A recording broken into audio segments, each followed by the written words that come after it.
we didn't have disability awareness, and kids can be cruel. And so, especially when I was lugging a leg brace, like they deliberately like stay with me and then they'd run away, and then they'd tease me and they'd say, call me Gimpy or whatever. And here I was. I had my name on my arm as well as my Spalding jacket, and they were cheering for me and they were screaming for me, "Go Mary, go Mary." 1, 2, 3, 4.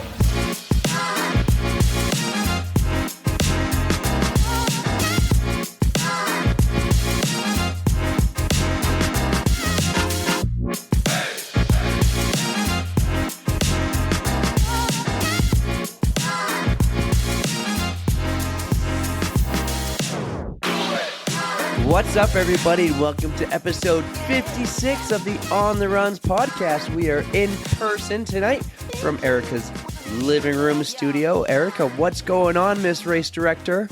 Oh, I love it. It's got a nice ring to it, doesn't it?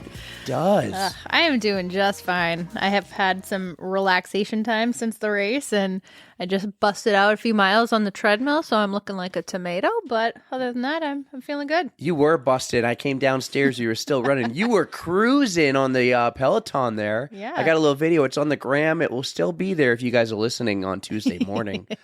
That was impressive, but you were sweaty and you needed a shower, and thank you for taking a shower. My pleasure. I wasn't not going to sit on this couch in sweaty clothes. So. The other nice thing we did tonight was finally, we've been talking about for weeks, but we bought food. Yes. Thank you for picking up dinner. It's on me next time. There's many Mondays where we record and we're like, we totally forget to eat, and then it's 9:30 and I'm leaving. And starving. So yeah, we got subs today. Yep. And it was delicious. We won't drop the name of the place. We'll give them a second shot, but they screwed up the order.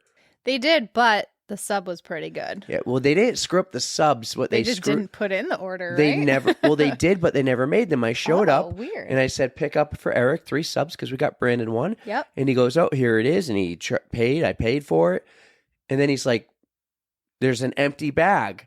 It was flat. It was like no sub ever got put in. So he's looking for the subs, and they realized they never made the subs. And I called about 25 minutes earlier. Mm-hmm. So, well, strike one, but at least the sub was pretty good. it's all right. 2 strikes are out. I mean, 2 strikes, not well. Maybe 3 because they're right down the street and it's convenient. I feel like the only way you could do 3 strikes is if you keep ordering different things. Okay. So we'll try some other stuff from them and see how it goes.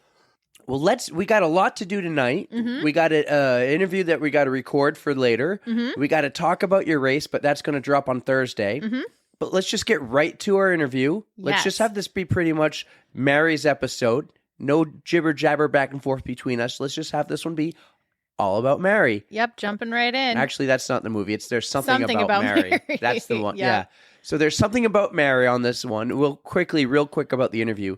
Mary is a very inspirational woman. Mm-hmm. She's gone through a ton of hardship in her life. She's been through way more than one person should go through. Right. And so she never found running until after she was 50. So she never was involved in anything like this or this community until later. And would you say that running quite possibly saved her life? I mean, it definitely gave her a new lease on life and it turned things around. So it gave her some hope. First 30 minutes of this interview, you're going to learn a lot about her background and her story before we even get to the running part. But it's very important because you're going to understand like what she went through, and she got very personal with us. She did get very personal. She told us a lot about her family. She had some very personal things happen in her life with her family members. Mm-hmm. And yeah, just a heads up, there may be some triggers out there for some people dealing with mental health and suicide. So just take it with a grain of salt and beware. Yeah, it worked. Everything worked out great for her. Mm-hmm. We're super happy and super proud to have her be part of our family. Oh, yes. She is one of the most kind people I've ever met. And we haven't actually met face to face yet, but We will. Yes, absolutely we will. But Mary is just so sweet and so kind, and I can't wait to get to meet her. We'll meet Tom, too, and Ruth Tom, Ann. yes. Tom, our Patreon, of course. So everybody, please enjoy the episode with Miss Mary McManus. Our next guest on the pod is a motivational speaker, an author, we've had a few of those now, a poet, and she's a finisher of the Boston Marathon who has a remarkable story of resilience, hope, and possibility after she was diagnosed with polio at the age of 5 and post polio syndrome at the age of 53. We are super excited to have our next guest on, Mary McManus. Welcome to the On the Runs podcast. Oh, I'm so excited to be here. Hi, Eric and Eric. It's really a thrill to be here. I absolutely love your show, and to be a guest is just really cool and awesome. That is so sweet of you to say. We are equally as thrilled to have you on the show as well. And it's been a long time coming, and it's finally here. And I just can't wait to learn all about you, as I'm sure our listeners are too. We are recording. It's a Monday, and I always look around Erica's place and say, like, oh, this is new. Tell me, or what's that trophy up there, her participation trophy or whatever. And I'm looking around where you are, and behind you, because it's Monday and a Medal Monday, you have some medals behind you. Yes, I do. What do you got there? Well, let's see. So I've got my Boston Marathon medal from 2009. I can Very see that one special. clearly. That's Yes, nice. that you one day will have. And whether it be through fundraising or BQ, we're going to get you there, Eric. Ooh, And BQ. If it's a BQ, I need to call Nicole right now. Get my coach going. Well, I will someday, and it will happen. But I'm in no hurry to do it. We got to still volunteer at the Boston Marathon, go to a few more, and earn it. So You definitely got to earn it. Earn the right to be there, as Dave McGilvery said. We've also got my Bermuda half marathon medal back there. And we've also got it's back there, the first run that I did this year, 2023. And as we get into my story, we'll talk about why that was a very important medal. They're all important, but the new year is bringing new goals. So it's very exciting. So as we get into the story, I can tell you more about that. But yeah, 2009 Boston. Wow, what an experience. So yeah, we got to start from the beginning here. We want to learn all about you. So why don't you tell us where you're from? We'll get into your origin story a little bit. Okay. Well, I was born in New York. I originally lived in the Bronx. Oh no, are you a Yankees fan? I was, Eric. I was raised a Yankees fan. We used to go to Yankee Stadium. Yeah. Are you in a fight now? Are you guys? No, podcast no, over. no. I'm kidding. I'm kidding. Yeah. So I grew up in New York. Initially, we lived with my grandparents in the Bronx. They had a hardware store, and my dad was a lawyer. And then we moved to Westchester. And my childhood was actually cut short because I contracted polio at the age of 5 in one of the last polio epidemics. So my carefree childhood went right out the window as I was paralyzed from the neck down initially. Oh my gosh. Yeah. But I was considered one of the lucky ones, believe it or not, because I never went to the hospital. I just had the paralysis. And I got movement back fairly quickly, even though for me, as a child of 5 years old, it seemed like an absolute eternity. And then I went into a leg brace. So I was in a full leg brace and on crutches. So I was actually, up until that point, I was very active. I was a ballerina. I loved ballet. I started ballet at the age of 3. So I was very active, very, very lithe, very flexible. I could do all sorts of things. I could touch my foot to my head. I could do back bends. Can you do that, Erica? Oh no, absolutely not. So and then everything changed for me. And sadly, my mom was addicted to prescription pain medication, which of course as a 5-year-old, I didn't know, but she couldn't care for me. So I had to wait for my dad and grandfather to come home to meet my basic needs. So it was on top of the polio, it was a very traumatic childhood, but I had the most amazing physical therapist, and she was way ahead of her time. Her name was Miss Holly. And before every painful physical therapy session, she would picked me up and put me on the red leather chair. And there was a table of Dr. Seuss books. And this is very important to my story. Aside from the fact that it got me through that critical time in my life, it comes back when I was 53. But she had me choose a Dr. Seuss book of the day. And my favorite was The Cat in the Hat. And so we would read it before my treatments. And then she'd take me into the treatment room. She took off my leg brace. Now, one thing that a lot of people may not be aware of is the method that they used to help restore muscle function. It was called the Sister Kenny method. And what it involved was putting hot wool blankets on the leg before doing passive range of motion with it. Mm-hmm. To this day, I can't wear wool. It was just really, really painful and difficult. But there I was, and Miss Holly would say, okay, now we're going to recite in tandem.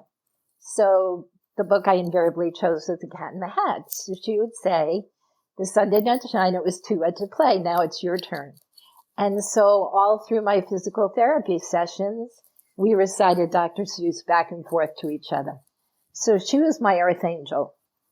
My physiatrist, Dr. Moskowitz, he was amazing as well, and he made sure that I did not end up with scoliosis.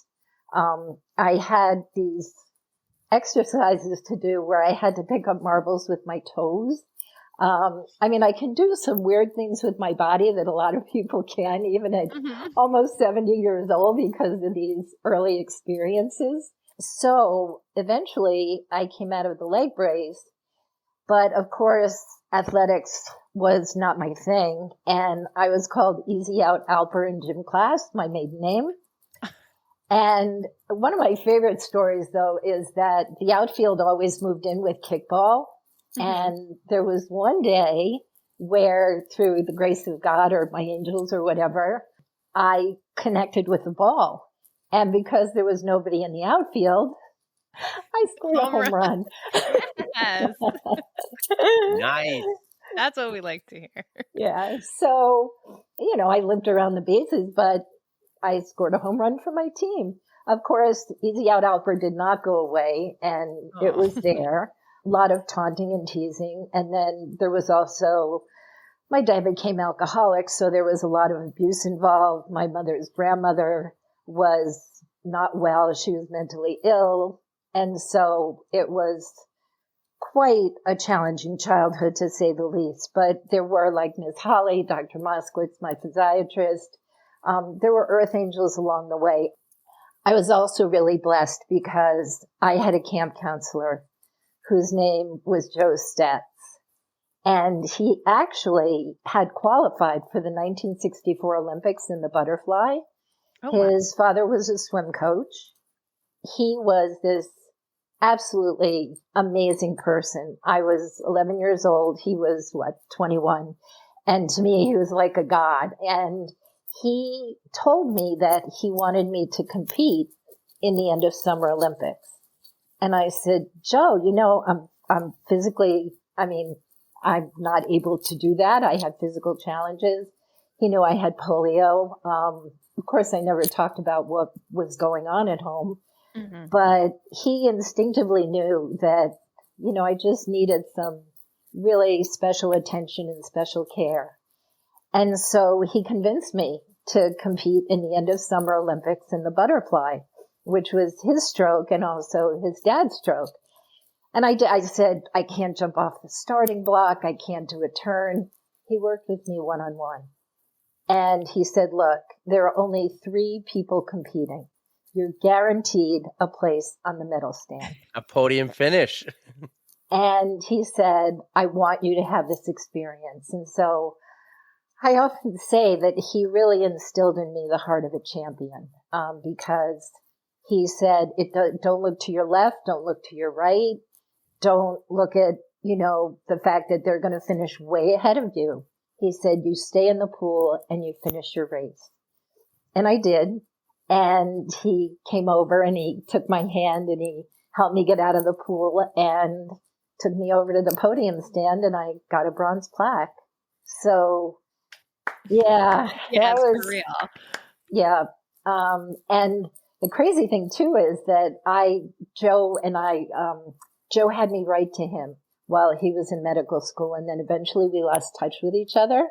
Mm-hmm. And one day, when I worked at the VA as a social worker, and I know we'll get to that as well, but when I worked at the VA as a social worker, we didn't have the kind of internet we have now. So we would read the Boston Globe and we'd look to see if any of our veterans had passed away. So we'd read the obituaries. And one day there was Joe's obituary and I sort of gasped and I was like, why is his obituary in the Boston Globe? As it turns out, we worked at the same hospital at the same time. He was a cardiac surgeon. Oh, you never connected again. No, Oh, but his spirit was just amazing because in the obituary, it talked about how much he loved his patients and how special he was. And it was just this beautiful obituary that really spoke to who Joe was. mm-hmm. Here's a goosebump story for you. I'm at the starting line of the Bermuda 10K. My husband was running it. And you know what happens at starting lines, whether you're spectating or running. You strike up these conversations. Mm-hmm. So this woman was standing next to me and I said, oh, where are you from? Now, this is in Bermuda. Mm-hmm. She said, oh, I'm from Boston. I said, oh, what are you doing here? She said, I'm with a team that's doing an assessment of the medical situation here in Bermuda. I said, oh, wow, that's interesting. So do you work up in Boston? Yes. Where do you work? St. Elizabeth's Hospital. What do you do there? I'm a cardiac nurse.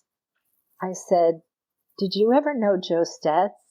And she started crying and we both got goosebumps. And she was able to let me know that he had hurt his hand while changing the oil in his car and he wasn't able to operate anymore. And so he had to retire and he died shortly after. Oh, no.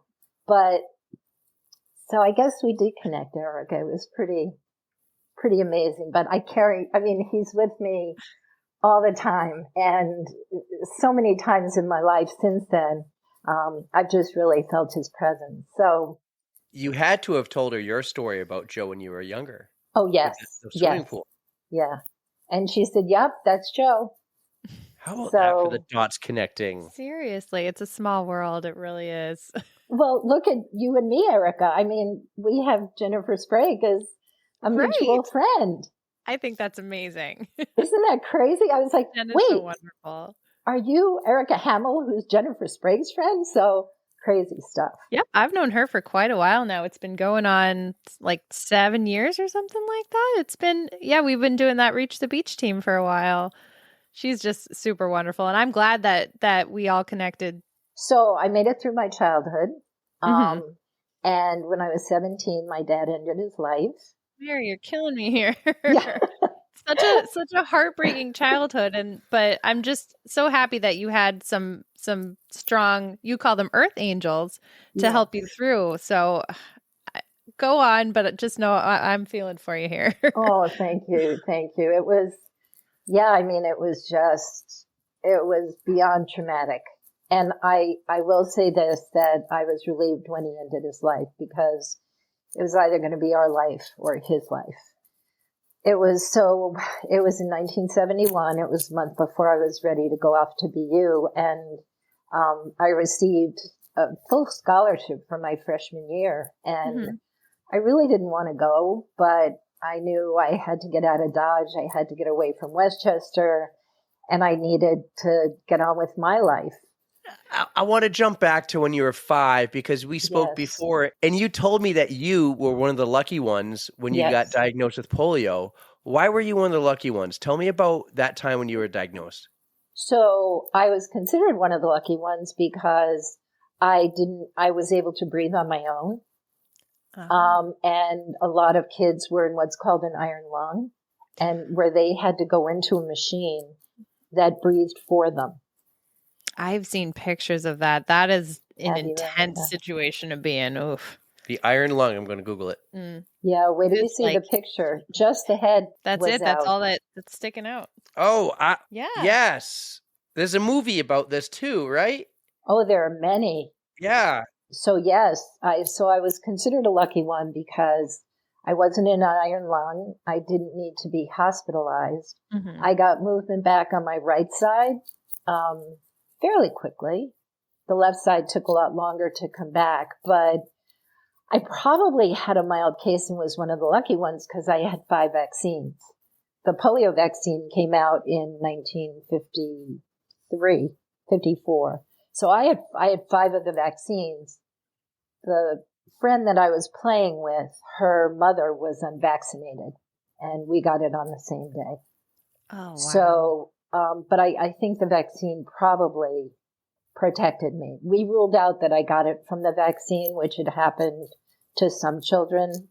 So the fact I was able to stay at home, the fact I wasn't in an iron lung, and that I got movement back, and that I was able to go into a leg brace and be mobile, even though I was on crutches. So that's why I was one of the lucky ones, Eric. How long did it take you to get movement back? Because you said it was neck down paralysis. That is intense. Yes. Like how long are we talking before you could finally do some movement and walk with leg brace, or maybe not walk, but just move? So it probably took a couple of weeks to start getting some movement back.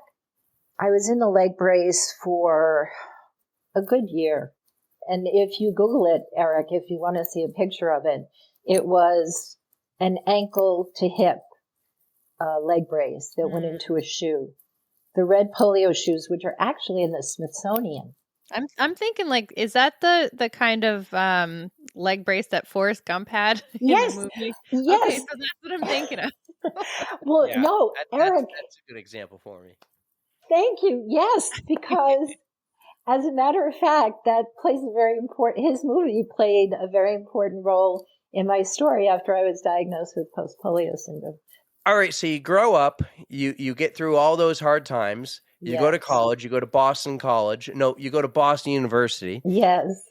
You get your degree. And then what's the rest of your life like for the next 30, 40 years before you really started your running adventure? Yep. So I was really blessed to meet my husband on a blind date. And I was a work-study student at the BU Game Center. So I was on the BU Intercollegiate Women's Bowling Team, 10-pin. And I also brushed down the pool tables, and I did maintenance on the bowling machines. I learned how to unstick balls back there. It was quite an she said. Behind the scenes. Behind the scenes, yes. So I met a guy, and he was also a musician, and so I became a part of this musician circle. And one of my best friends in the musician circle, her name I lost touch with her, Mary Fitzpatrick, was best friends with Marty, and Marty was my husband's best friend. And Marty and Mary decided that Tom and Mary needed to meet. And so. But Mary had a boyfriend. Mary had many boyfriends on and off. She did. Whoa, Mary! I was not very good at relationships, to say the least. I just think you were playing the field. You're figuring out what Mary really wanted. That's allowed. Yes. Yes. Totally allowed. That's a nice way of putting it, Eric. Yes, I was trying to figure out what I wanted. And then Mary and Marty said, you guys have to meet. And so as it turned out, we met on Tom's 25th birthday on March 4th. And it was instant. That's my daughter's birthday. March 4th? Yeah. Wait. No, hold on. We met on March 2nd. We got married on March 4th. I'm sorry. Oh, well, still. Anniversary. But still. Yeah, it's a that's big day. close. Yeah. It's a very big day.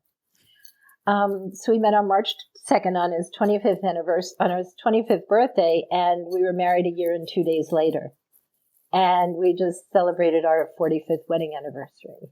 Oh, that's wonderful. 45 years. Congratulations. Yeah. That's a Thank long you. time. And we lived in an apartment in Alston. We kept moving up in the world, and then we moved into a rent control apartment in Brookline after our twins were born. Oh my God, I have the funniest twin code brown story for you. Yes. Are you ready? Oh my Yes. God, you're going to Guys, love her this. reaction was like, this just came up, popped in her head. It's not like she had a plan. It's like, so we had, oh my God, I got a story. I want to hear this twin code brown I story. love it. I love it. Well, you know what's funny? Did you see the little bubble over my head? It was like in a cartoon. Yes. Like, Yeah. okay. So we lived on the fourth floor of an apartment in Brighton, Mass. And it had this clanky old elevator. And oh my God, when I was pregnant, I was terrified I was going to get stuck in there and give birth in there, which I didn't do. Thank God I gave birth at the Brigham. But we lived on the fourth floor. So there were people who lived a floor below us. And you know, twins, they're kind of active. And we had, I don't know, it's like a wheeler thing that they could go in and they can run up and down the hallway. They'd sit in it. It's not exactly a bike, but they'd sit in it and use their feet to pedal, a la Fred Flintstone. So wood floors, people down below. So one night the twins were in the bathtub and they both went to the bathroom in the tub. Total code brown. While I am trying to scoop them out of the bathtub and get them cleaned up and get my tub cleaned up, there's a banging on my door. It's our downstairs neighbor. She said, "I've had it with you." Like, what are you talking about? She said, "I'm filing a complaint with the landlord. You are too noisy." And I said, "I have twins." And I said, "And I really don't have time to talk right now because they both went to the bathroom in the bathtub and I really need to take care of this." And then we actually did get a letter that she complained. But see, this is where angels work and all good things come around. He actually got us an apartment on the first floor that was bigger at the same rent. He felt so badly nice. for us. So that was sweet. But so that was I'd completely forgotten about that. And the name of the woman was Bitica, which, you know, really kind of She fit seems her. a little bitter. Yeah, she was a little bit. Anyway. You're like, lady, I don't have time to talk to you. I got 2 babies and a bunch of crap I'm trying to clean up right now. Oh, man. Kids. So I have so much respect for you parents who do that. You're not a runner at the time. Huh? Well, what is the marathon like for you at that time, living in the area, going to school in Boston, kind of hopping around the area? Was the marathon a big deal back then?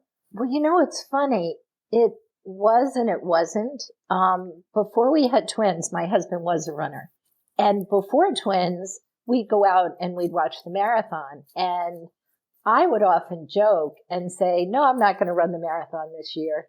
And the funniest thing was, before I was into running, I had reconstructive leg surgery on the polio leg. And I had meniscus surgery, then I had the reconstructive leg surgery, then I had the hardware removed, and then I had more cartilage repair on the left leg. So it seemed like it always happened in April, and I was hobbling around on crutches. And so I used to joke and say, "No, I'm not going to run the Boston Marathon this year." Later. Be careful what you put out there, right? So yeah, so we weren't into running at all, especially with the twins being little. You know, everything was just focused on them. And they were into soccer. They were soccer kids. Probably some t-ball and stuff. Classic childhood sports. I was literally just going to say that. That's basically what I did growing up. Well, minus the t-ball. I wasn't a t-ball kid, but soccer kid all the way. All right, Mary, let's jump in the DeLorean and go to when you turned 53 years old. Ooh. So for about 10 years, I was starting to have these weird symptoms. And I was very tired. I was anxious. I was depressed. I was having the limp from polio came back, so I was having trouble walking. I started having trouble breathing. I had trouble sleeping, like no matter how exhausted I was. Part of that was what they call adrenal overload because I was working full time. I had the twins. I was, running the household, trying to do it all. I was a type A personality from polio, which is so common among polio survivors. So for about 10 years, I was not feeling well. And then finally, I reached a point where I was sick and tired of being sick and tired. So I told my primary care provider, to which he said, you have empty nest syndrome, even though my twins were still living at home. And he said, you have PTSD. And I said, well, I probably do. I know I do. I've been in and out of therapy. And I said, but there's something more going on. And so I would see patients, and then in between, I would debate whether or not to go to the emergency room because I had heart palpitations. I would get sweaty, but then it would pass. Oh, I had tingling and pain down my right arm, and then it would pass. And I thought, okay, I don't know what's going on. So finally, I got still and I prayed, and I felt Spirit say to me, Google Post Polio Syndrome. The way that I knew about Post Polio Syndrome was when I went for a post-op visit for my reconstructive leg surgery, my surgeon called me into his office while he was seeing another patient. This is such a typical Mary story of always take care of everybody else, which is what got me into trouble when I was 53. Anyway, calls me into his office. He says, can you please help my patient? She has Post Polio Syndrome. I need to operate on her, but you need to take care of her husband, who's a veteran. I said, oh, sure, no problem. I mean, I'm on crutches. I'm there for my post-op visit. But anyway, that's how I found out about Post Polio Syndrome. So I Googled it. I found out a half hour from my house is the Spalding Rehab International Rehab Center for Post Polio Syndrome. So I called and I got the book on Post Polio Syndrome. And I thought to myself, holy shit, this is not good. This is really not good. They said that it's a progressive neuromuscular disease, that I should prepare to spend the rest of my life in a wheelchair. I pleaded with the occupational therapist to help me find 3 more years of working until I was eligible for retirement because I had enough time in service with my internship at the VA and the years that I worked. And so I said, you have to get me there. I can't leave my job. They basically said to me, look, if you have any hope of keeping the symptoms where they are right now, which was pretty bleak because I could barely walk up my stairs. I hugged the banister. As I mentioned, I had difficulty breathing, swallowing.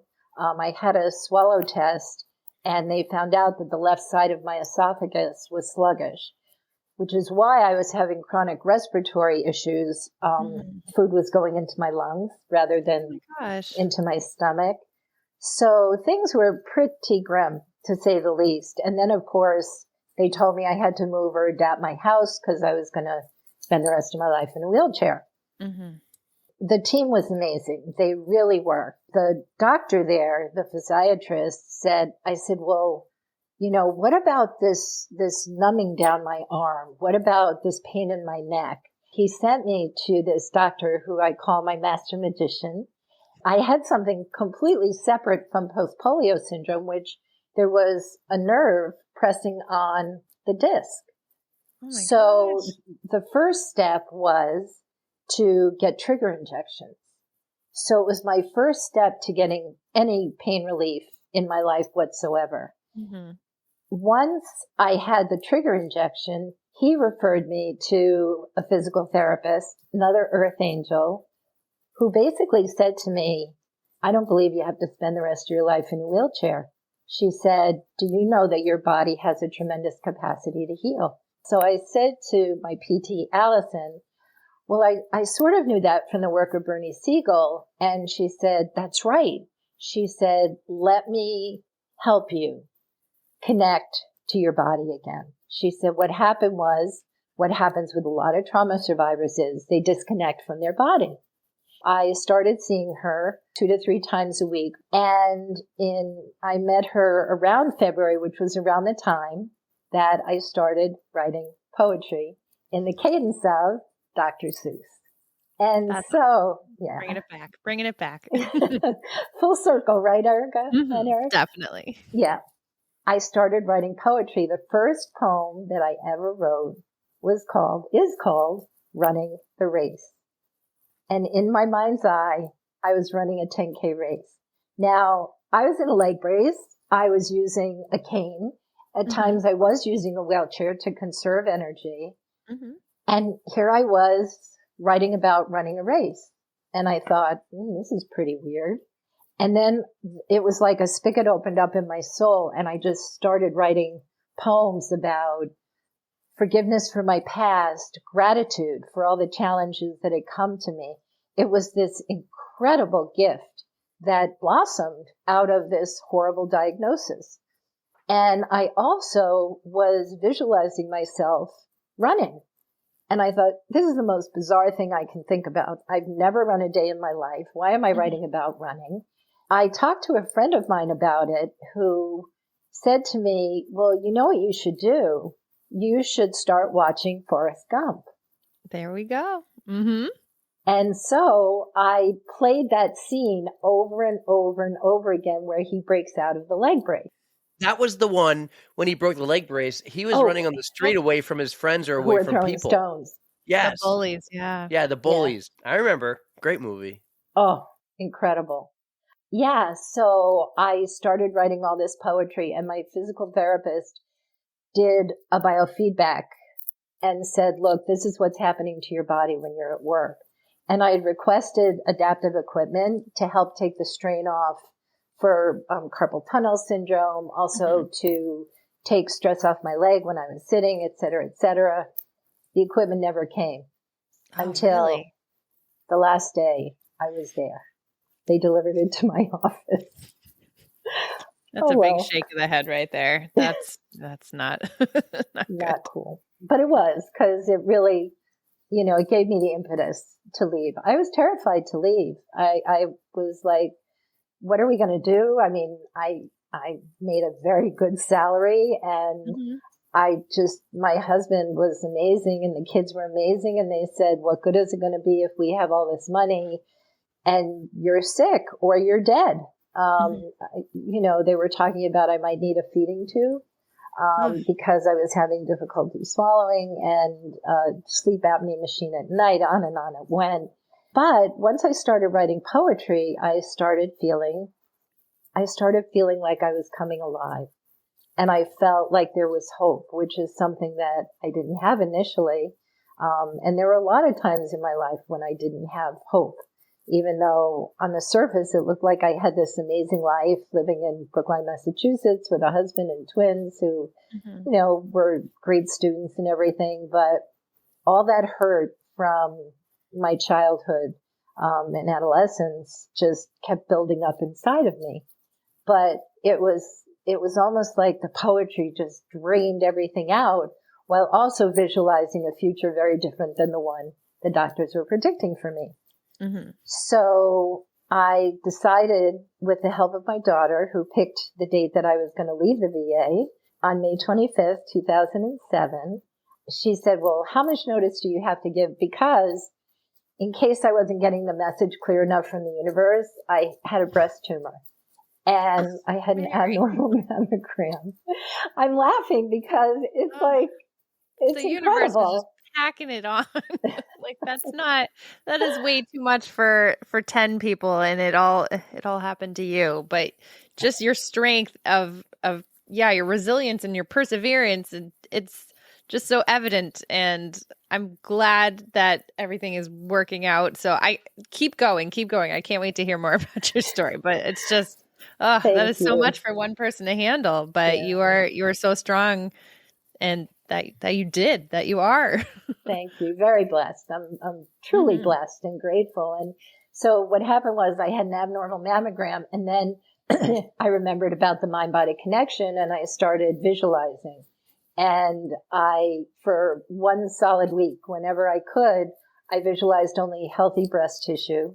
And I just focused on the fact that my breast is healthy and whole and sending it healing energy. And I went back, and before I had the repeat mammogram, they said, well, we have a great cancer center here. And I said, that's fine. I don't need it. And they said, well, you have to be realistic. I said, well, I am. I expect a miracle. And sure enough, the tumor was gone. And so I said, okay, thank you, universe. I'm leaving the VA before anything else happens. So when I got home from the mammogram, my daughter said, how much weeks notice do you have to give? So I gave 6 weeks, and we figured it out on the calendar. And sure enough, it was May 25th, which this will give you goosebumps. It was my dad's birthday, May 25th. So I said, okay, that's cool. So I leave the VA. I get discharged from outpatient physical therapy.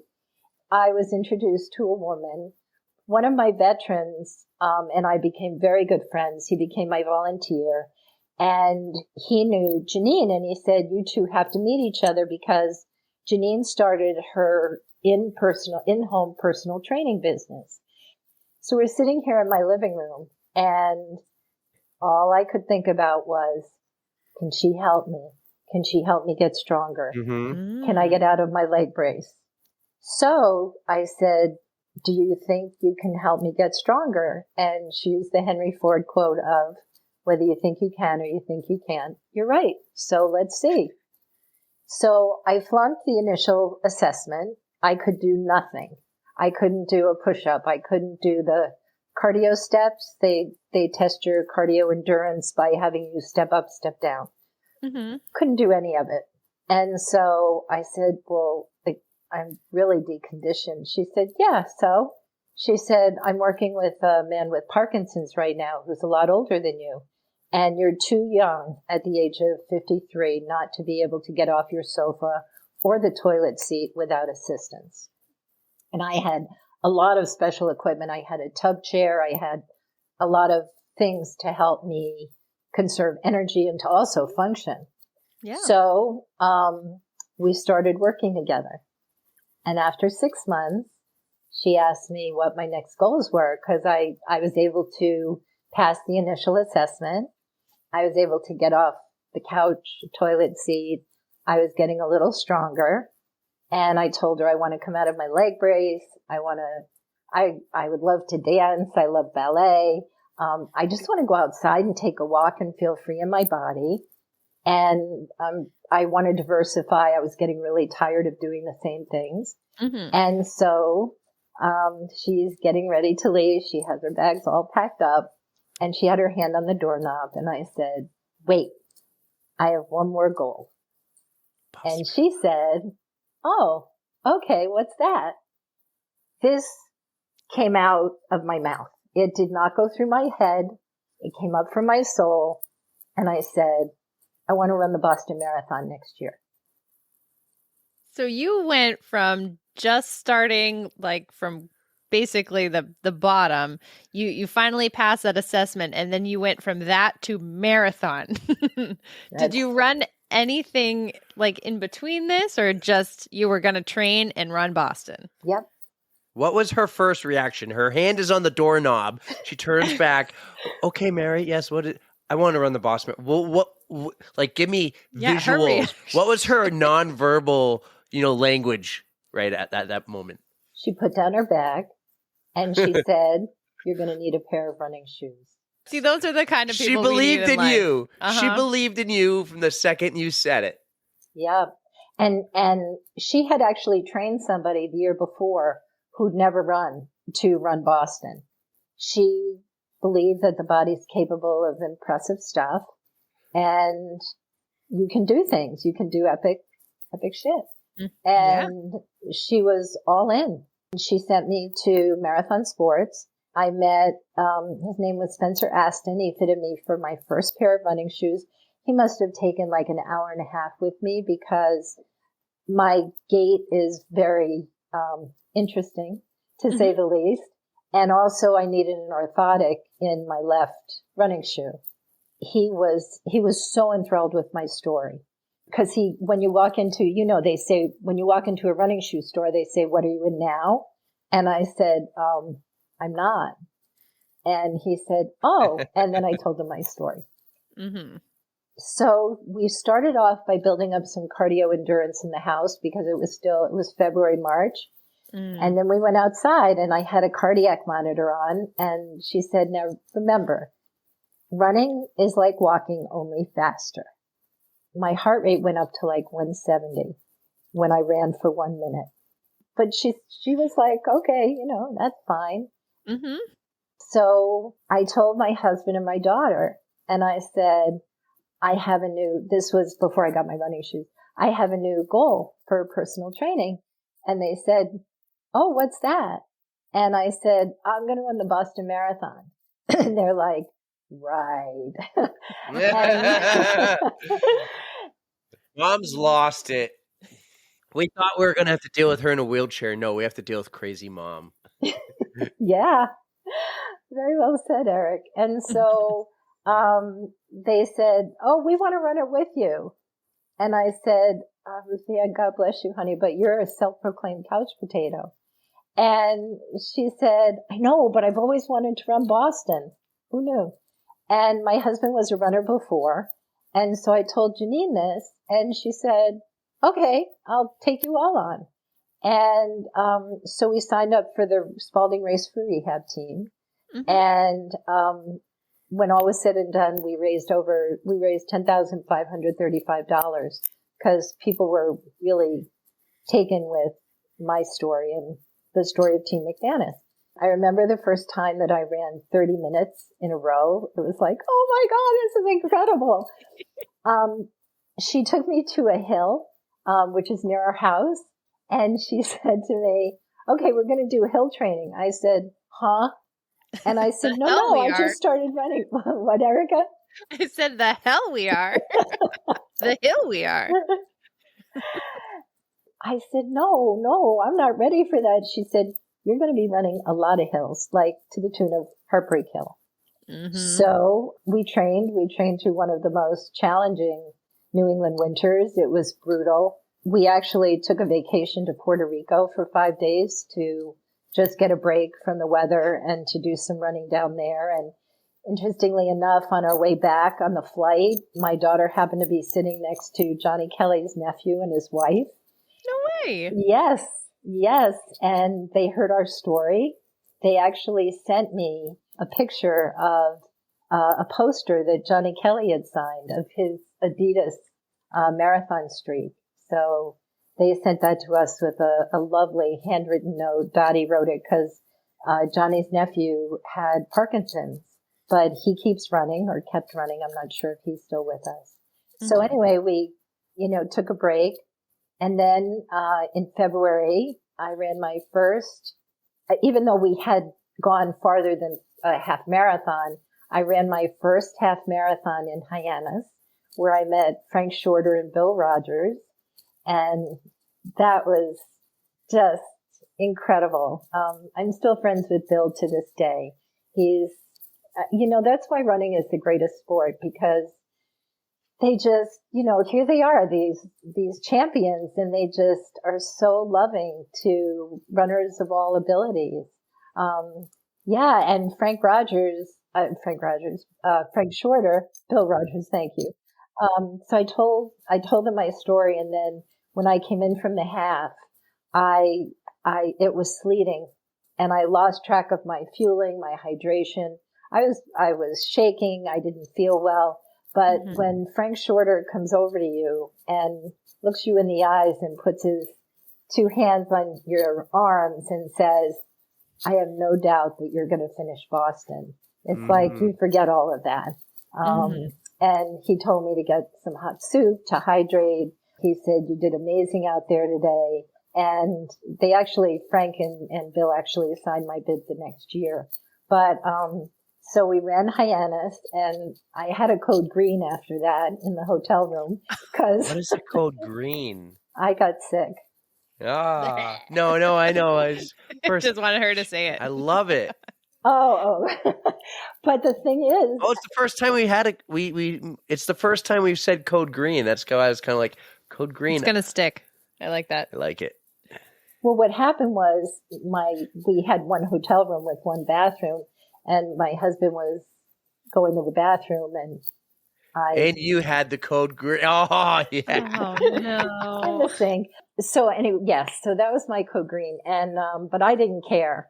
I was so happy that I'd run my first half marathon, and we went out to dinner. I had a Coke and some rolls, and I'm like, I am good to go. Back at it. Yeah, that bread helps. You could just rally.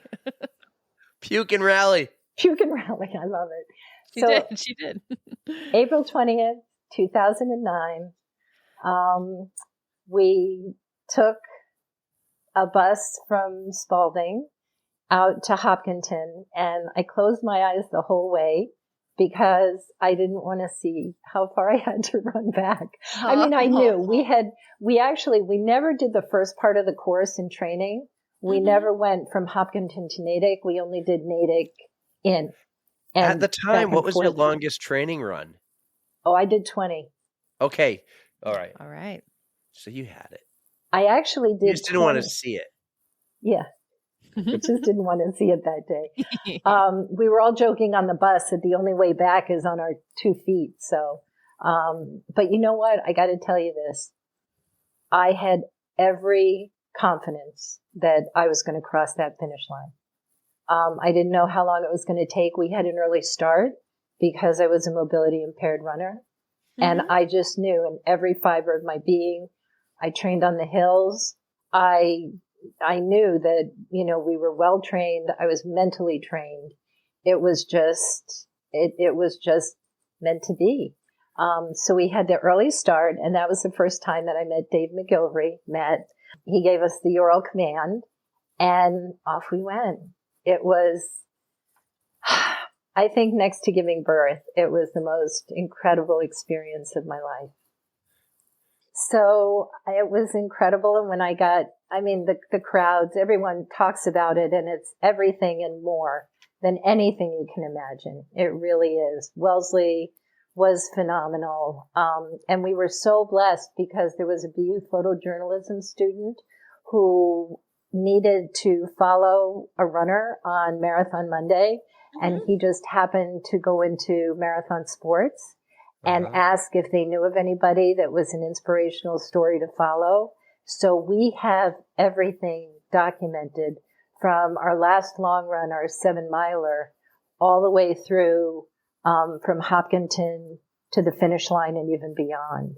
So I have all of those pictures, which is just such a blessing. And we had friends out on the course, and I don't remember making the turn onto Hereford because apparently we had a whole cheer squad there, and people told me afterwards, did you see me? Everything was a blur once I made that turn and blacked out. It was like, that's total excitement and I'm sure exhaustion at that point. It just culminates in tunnel vision to the finish. That was it. And when I made that turn, the waterworks started and didn't stop. So we went back to the Mandarin. The head of Spalding at the time had me give a speech.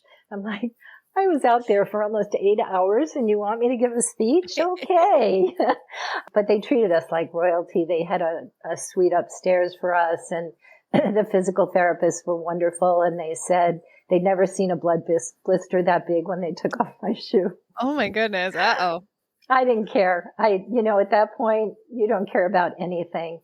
And so I took a year off from running after that because my body was really beat up. I went back to see the cervical spine doctor because for some reason, my cervical spine, it took a real beating during the running. And so I went through another series of injections. I went for more outpatient physical therapy. And then I was back on the roads. I wasn't doing any endurance running at that time. But then in 2011, my nephew took his own life. And rather than keeping, rather than keeping on running, which would have been the best thing for me, I stopped. But then in 2013, I decided enough is enough. And so of all days, I went back to the Mandarin to celebrate our 2009 run with my Race for Rehab teammates. And at, right before 3:00, we heard something very strange for Marathon Monday.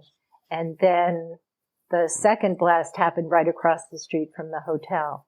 Oh my gosh. And, the whole building shook and the smoke came up, and one of my teammates actually went to the window, which I don't know what prompted him to do that, but he said, it's bad, people are down. So we had to evacuate, and I had stopped running, and we had to walk like 3 miles to our car because we had taken the train in, and the SWAT teams overhead. And it was horrible and horrific to say the least, but it was my wake up call, to get back into running. So I did the one run, and then I did, a lot of running, way too much running.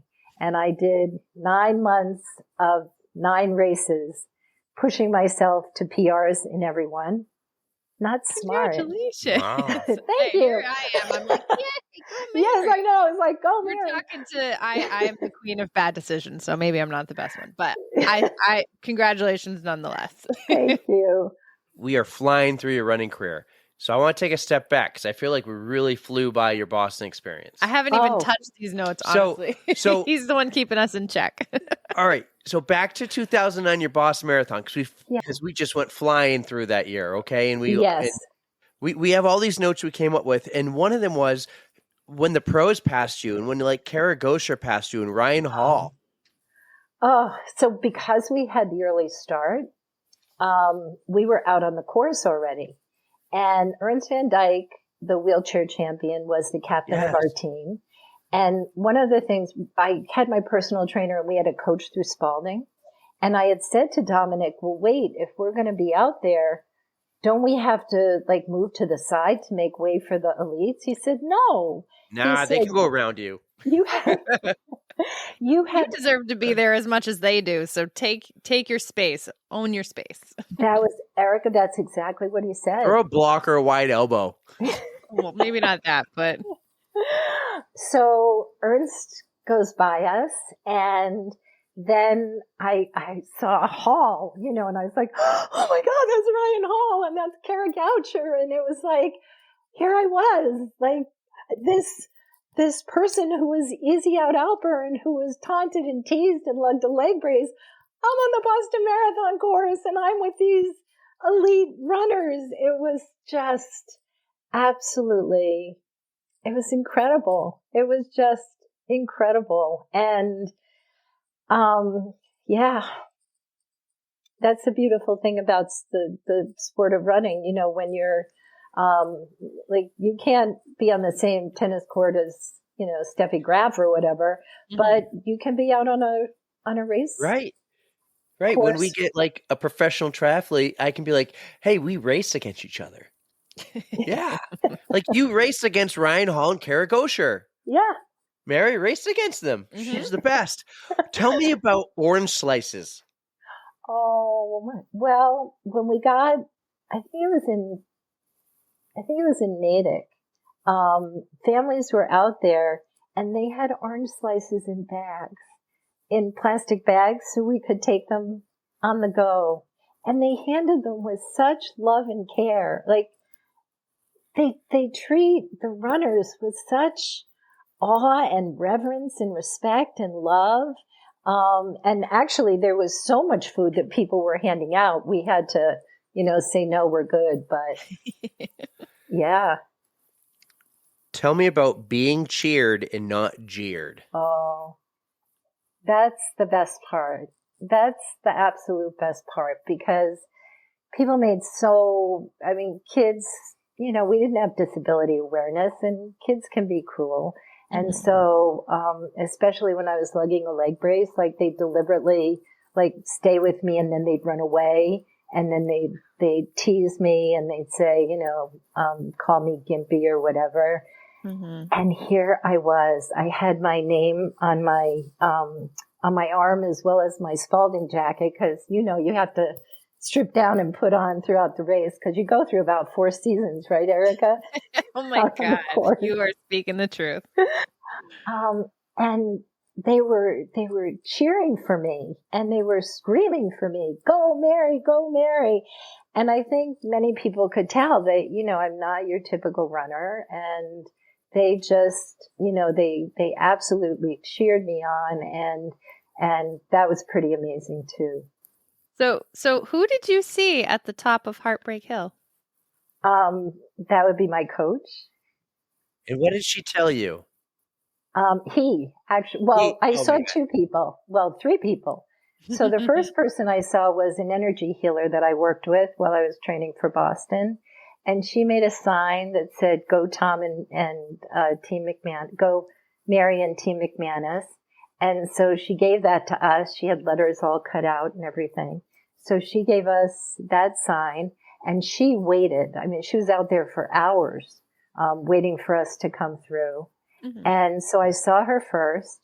And then the next person I saw was my coach, Dominic D'Amico, who was from Spalding.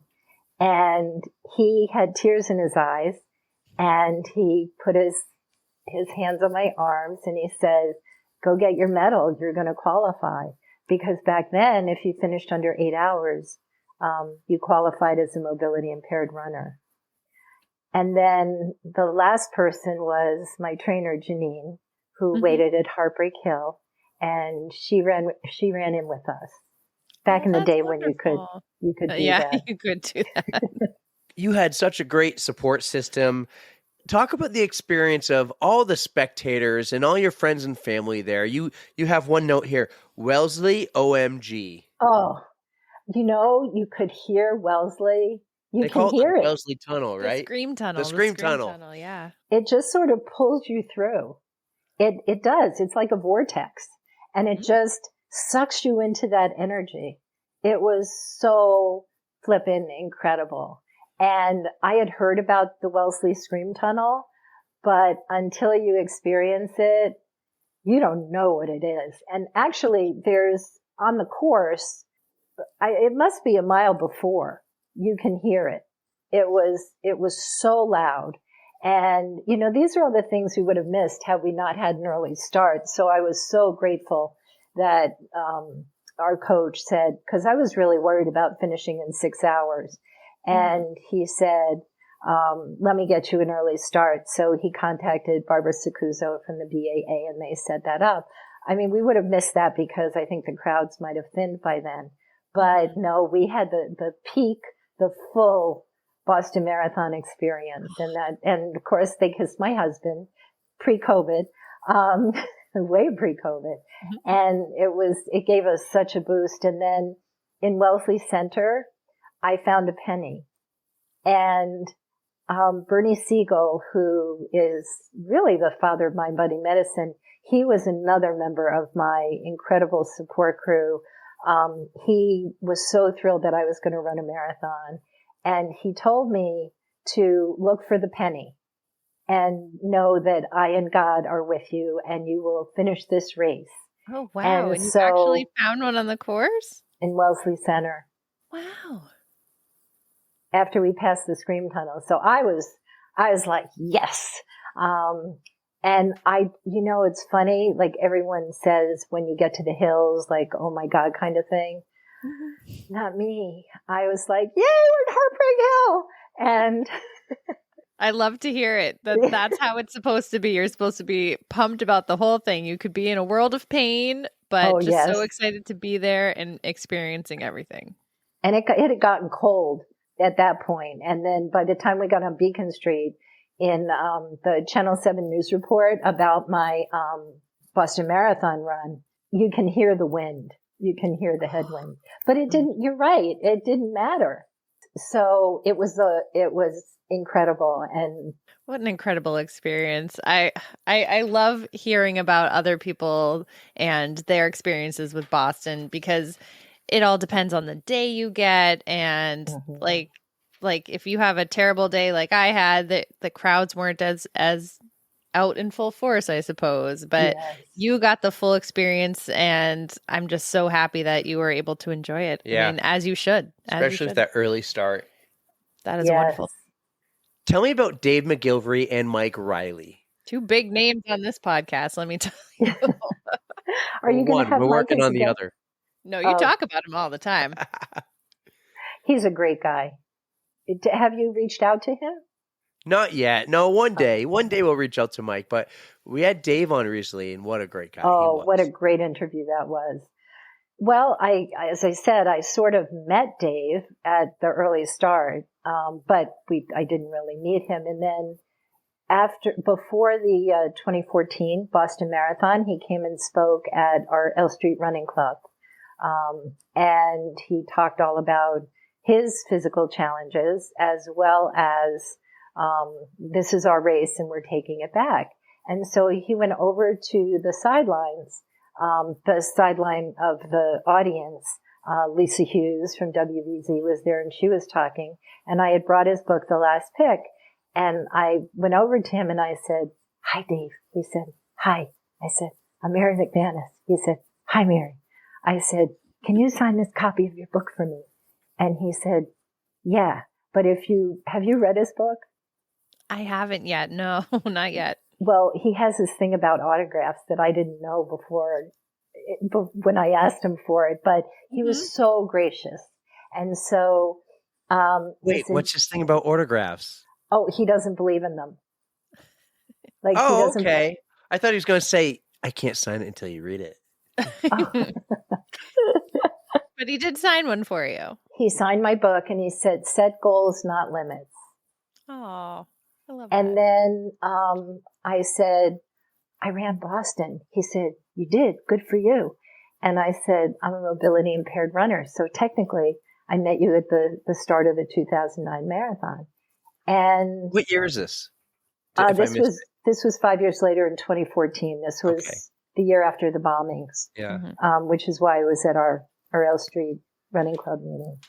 And so we became friends. And he's such a great guy. And I reached out to him, on different occasions for different things. And I went to his book signing when he did the Dream Big. And our paths kept crisscrossing. And then I had a knee injury in 2014.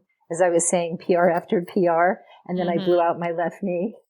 So after those PR after PR. So my comeback race was his finish at the 50 in 2015. And I looked at the course map and I said, "Dave, am I going to get lost? It's going inside the stadium." I'd done the 10K before, but I'd never done the 5K. So he's emailing back and forth. And he said, "Oh, go for it. You won't get lost. You'll be fine. Besides, I'll be behind you." And I said, "But you're doing the 10K. He was pushing Recoit at the finish at the 50 10K that year.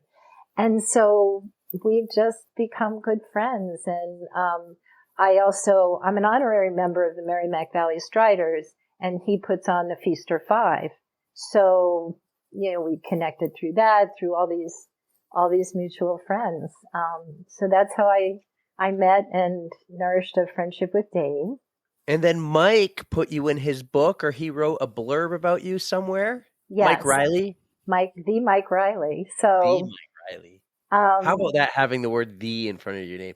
The Mike Riley. Sorry to all you other Eric. Mike Rileys out there. We had the Mary McManus. Oh, thank you.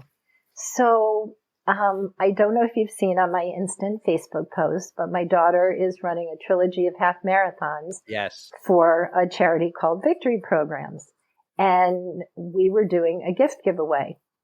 And I'm also good friends with Ashworth Awards and John Breen, who designed He's probably doing my medals for my race coming up. Oh, I'm so happy. He's so fun. He's a very fun guy. We can talk about John later. Okay. Anyway, so John Breen was at this convention with Mike Riley, and Mike Riley is signing copies of his books. So I messaged John and I said, "Do you think that we could get a book for my daughter's gift giveaway from Mike Riley?" So John and Mike said, absolutely. And then I went to Mike's website and I submitted my story. He has a whole thing. You can share stories from the finish line. Mhm. So, I put my story out there wherever. I say it's like throwing spaghetti up against the wall and see where it sticks and who's going to have me as a guest.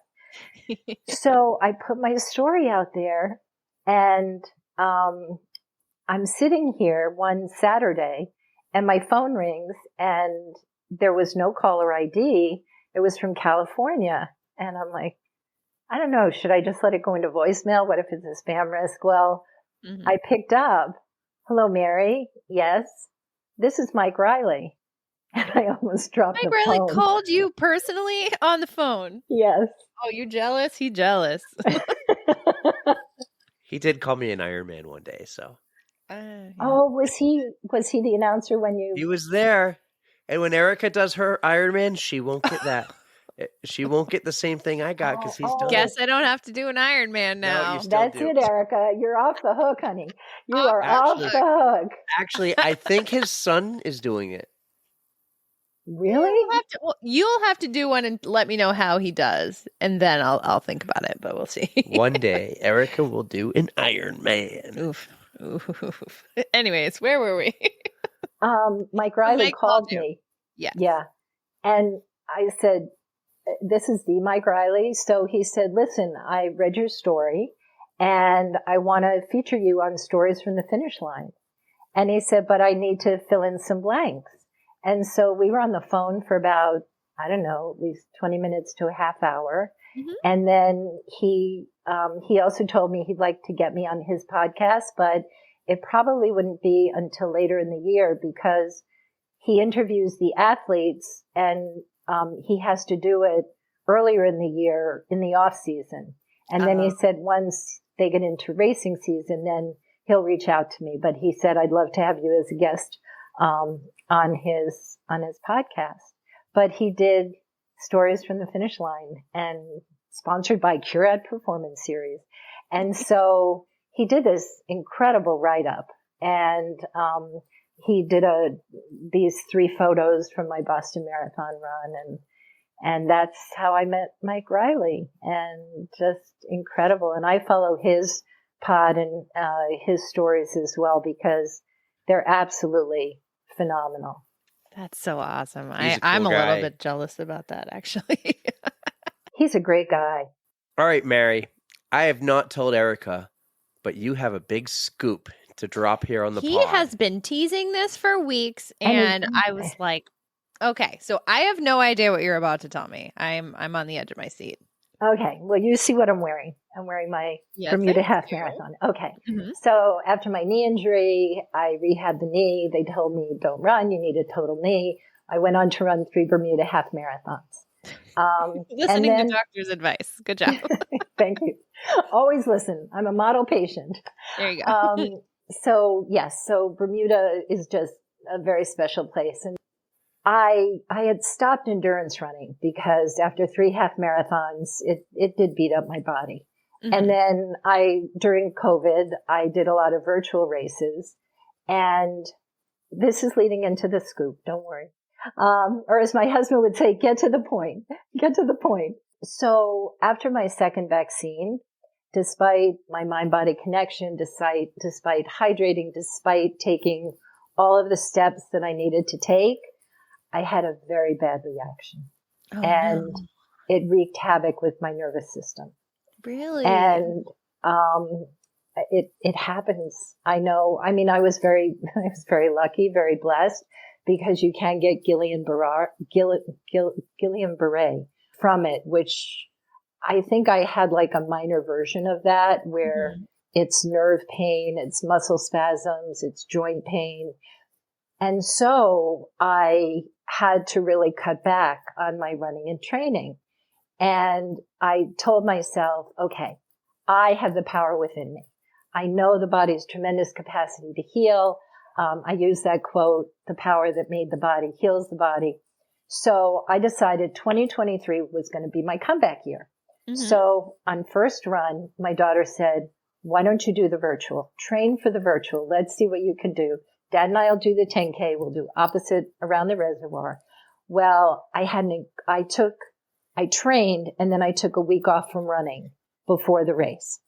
I just felt so good in my body, and it was the best time. It was negative splits. And keep in mind, for me, my times are for me. And, they may not seem very fast to others, but as I like to say, for someone in a wheelchair, I go pretty fast. Who is supposed to be in a wheelchair? I go for pretty you, fast. Mary. Yes. Oh, no. They're yours. So 2023 is my comeback year. And come January, we're going back to Bermuda, and I'm walking because there's a run walk. I'm doing the Bermuda 10K, which initially they told me not to do because of all the steep hills. The race director told me that initially and said, get up to the half distance. You'll be happier than going on the hills.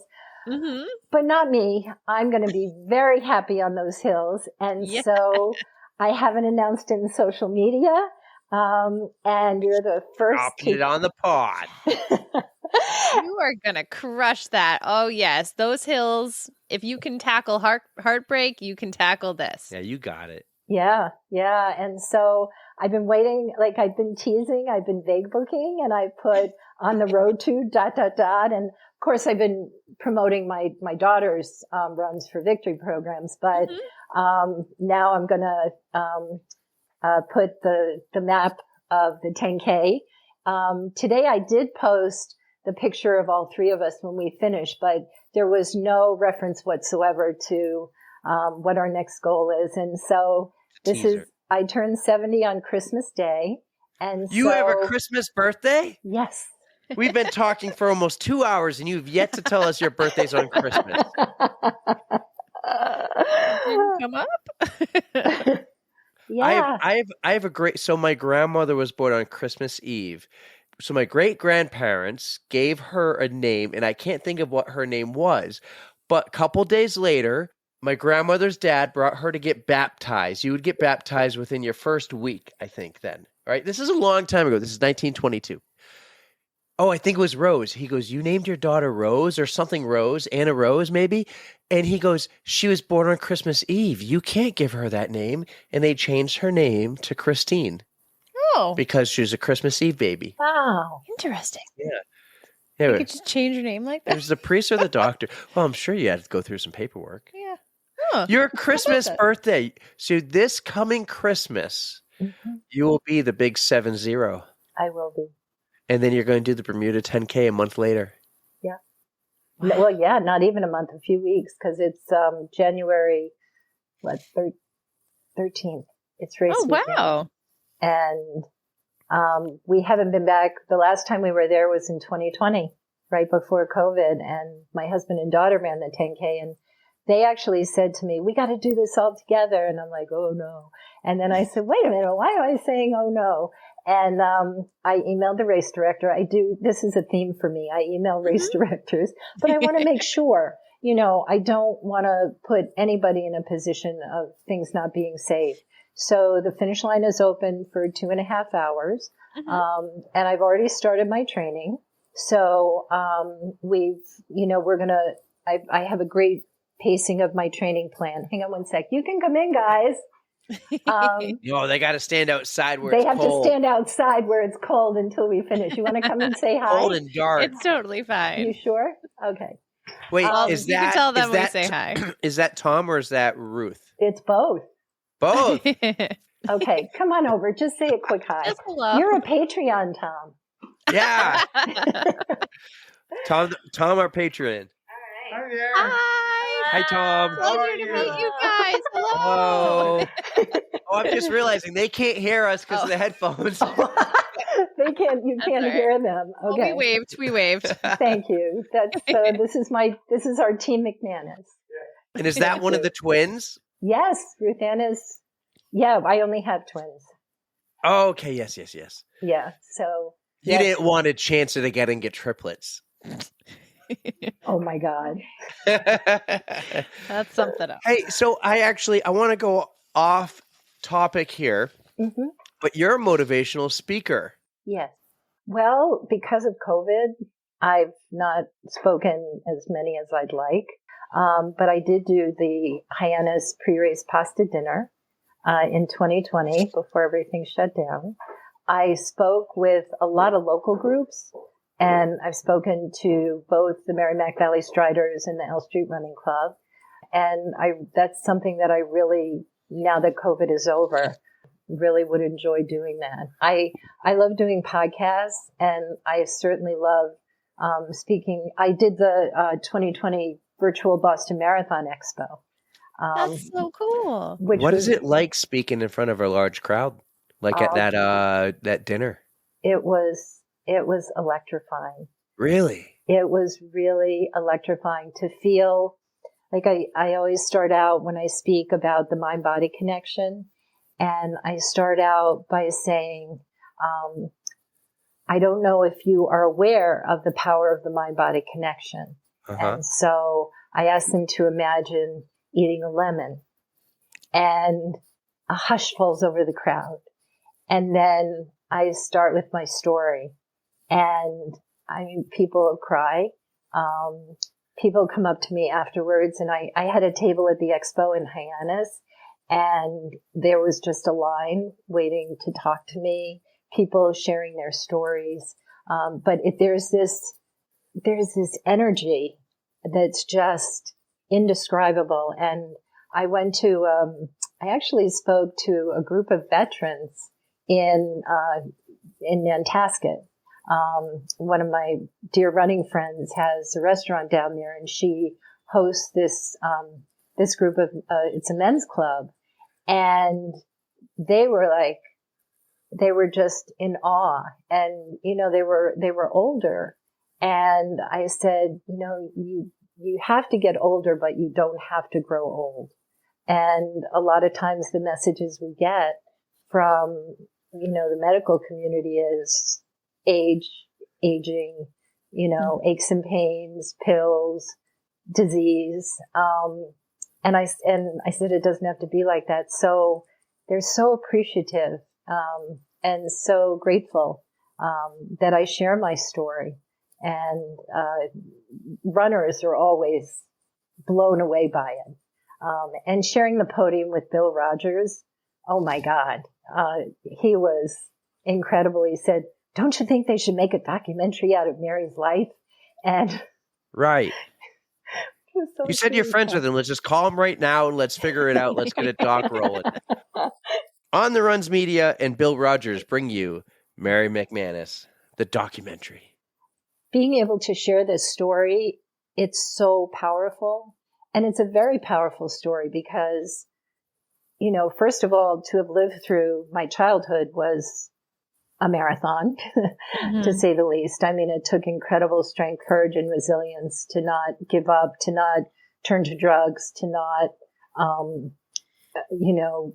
do self-harm.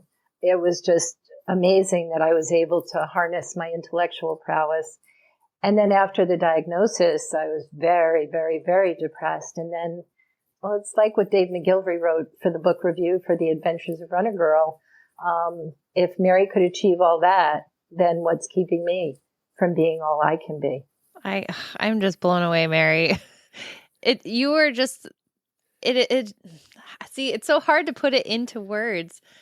Just knowing that it does get better. And that is a message that people do need to hear, that no matter what you could be going through, it does get better. So to hang on, whatever is gonna push you through the darkness, just harness that and use it, and it gets better.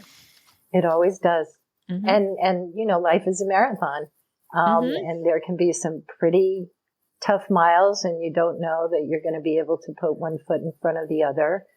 Certainly our daughter there was a spread in the BC Chronicle about our stories, and how 2 generations of Eagles overcame health challenges. And the title was Pillars of Strength and Community, and how we believe in giving back. And certainly I'm still in awe of what she went through. And I do believe, because I experienced so much that I had to overcome, that I was a really good role model.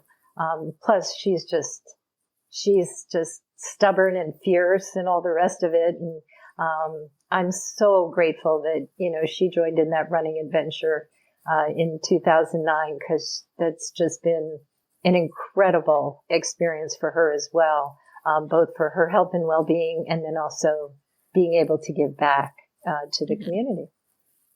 Does she still claim to be a couch potato? Oh, God, no.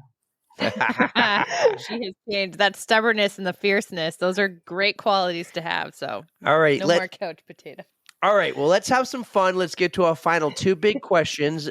I think you know very well what's coming up. I take a deep dive into your Instagram and find a photo. So I found one I think is fun. All right, it's a photo of you and Tom. Looks like you and Tom are holding up your medals here. You must have just run a race. Looks like you're inside Gillette Stadium, and that is Pat Patriot, I believe, the mascot. Oh, yes. Yes, The Patriots mascot? How do you meet the Patriots mascot? Well, he was there at the finish at the 50 at Gillette Stadium, and he was there for photo opportunities. Have you ever done finish at the 50? Or I don't think they have it anymore. Oh, did they get rid of it? Really? Oh, I think so. It was a Dimsey, Dave McGillivray special, and it started, gosh, I don't know, like 10, 12 years ago. And so the picture that you showed is from my comeback race in 2015.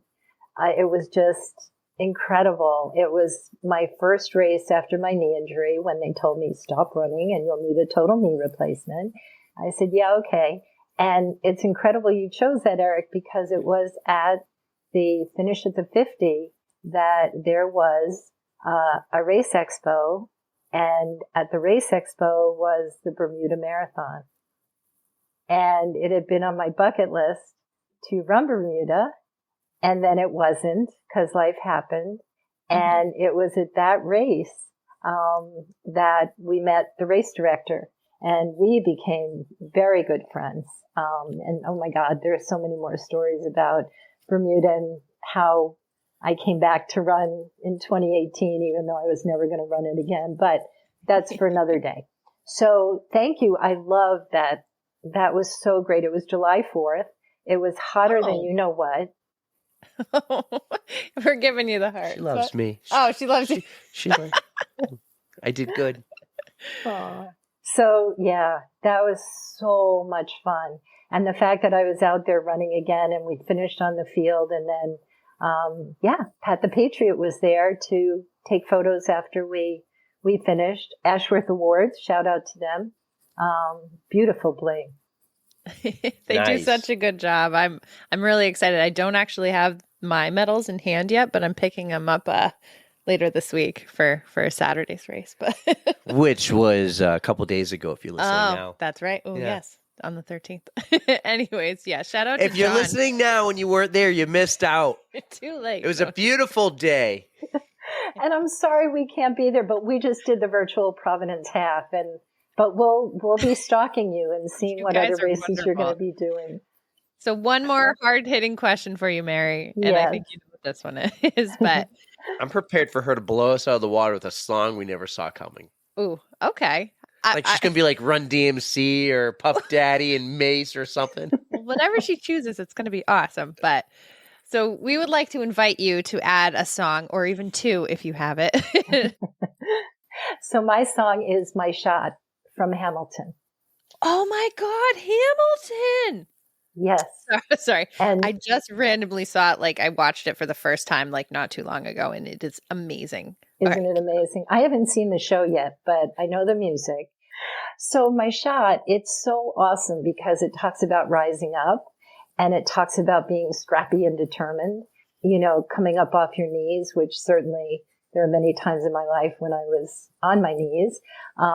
And so I love it. I absolutely love it, man. It just perfect choice. Really pumps me up, and Very nice. Very nice. Oh, Mary, this is awesome. You guys are awesome. Oh, thank you so much for doing this. I mean, just hearing how you've overcome so much to become the wonderful person you are today. We are so thankful for you, honestly. Well, it's truly miraculous how we connected because it was through Ron. And oh, God bless him. He rocked Providence. That was brutal. Such a hot day. But anyway, it was through Ron, who's a member of a running group that I'm in, on Facebook. And I started following him, and his TikToks. And then I saw he was on your pod and I thought, and then I started listening and I heard the interview with Nicole Bryan. And then, I got hooked, and I fell for on the runs. And so I just feel so blessed that, I got connected with you, and then to find out we're connected through Jen Sprague, and it's pretty miraculous when you think about it. I love all the connections the running world has brought to us. It's honestly such a blessing. We feel just as blessed. Well, thank you for reaching out to us, and thank you for coming on. This was fantastic. It was so lovely to meet you and talk to you the other day and to talk to you tonight. So thank you for coming on the pod, Mary. Oh, you're so welcome. Mary McManus on the On the Runs podcast. We have to give a huge thank you to Mary. She was just so candid and open about every struggle that she went through. And it's just so eye-opening. She was just so truthful. And this girl can talk. Oh my God. She can talk and she can tell a story. We were on the phone with her in the interview. Yes. For 2 hours and 10 minutes before we finally hung up. We had to cut that down to about 90 minutes. Like there was that so made your much, job so hard. but there was so much, and she's so. How do you pick and choose? I stick to running. Stick to running. So that was fantastic. No, Mary was wonderful. Thank you for coming on, Mary. Thank you for reaching out to us and sharing your story. And we'll have to check back in when she does her race coming up. Bermuda. Yes, next Bermuda. January. Very jealous. It's going to be nice, especially in January. It's going to be nice Why there don't and you not just here. go with her? Oh man, maybe I should. Yeah. I'll think about it. Add Bermuda to your list. I would love to do Bermuda. They have a whole challenge. It's called the Bermuda Triangle Challenge. Did you know that? No. Yeah, it's kind of like the flying pig, the 4-way with extra cheese that I may or may not have signed up for already. You have. I did. I have not. Yeah. Gamophobia. I'm a little worried about a couple races coming up in the fall. I'm like, we'll see how those go for you. Well, no, it's not about me running. It's about me making. I'm like, okay, pick and choose. Like I might have to back out of Anchor Down.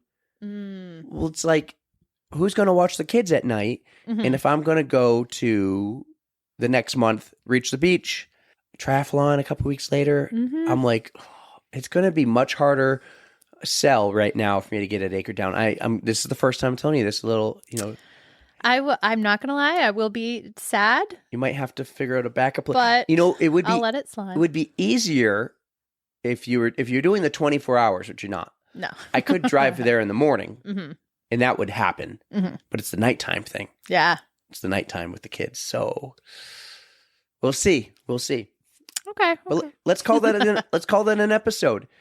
It was a solid one for sure. Yeah. Mary, you are incredible. So we're gonna drop on Thursday. We're about to record this right now. We're going to drop our Total Image 10-miler, 10K post-race recap. I hope you guys enjoyed that one too, but we really hoped you enjoyed this episode with Mary McManus. She was just a wonderful person, and we can't wait to hear more from you. Yeah, absolutely. So 2 episodes this week. We didn't want to make you Solid wait. week. So Erica, take us home. We love you guys. Don't forget to stretch. 3, 2, 1.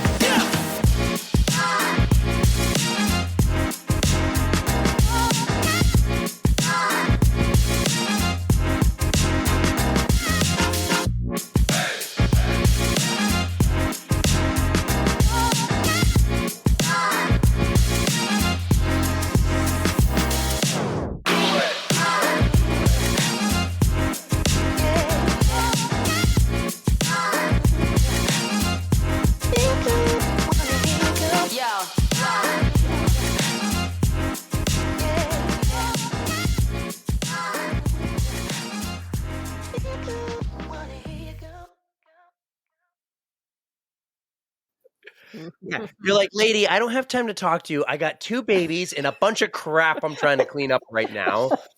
Oh, man. Kids. So I have so much respect for you parents who do that. Yeah, so life with twins, huh? And then we were able Can't to imagine life without twins now. There you go. That's true.